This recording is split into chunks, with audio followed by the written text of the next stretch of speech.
Ka'ba-i Muazzamaning Ruknul Yamani degan burchagi bor.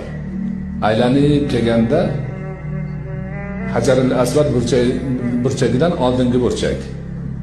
Ozgina yirtib toshini chiqarishib qo'ygan. O'shani odamlar istilom qilishadi.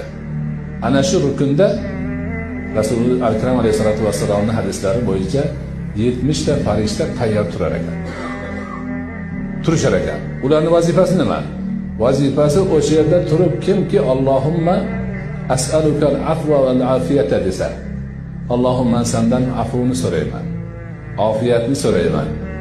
Bu dunyo va oxiratda. Robbana atina fid dunyoni hammamiz bilamiz.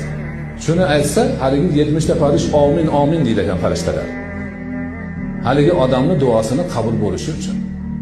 Shuning uchun tavofda o'sha rukunga kelganda bilgan odamlar hammasi shu duoni o'qishadi. Chunki hadis turibdi-da.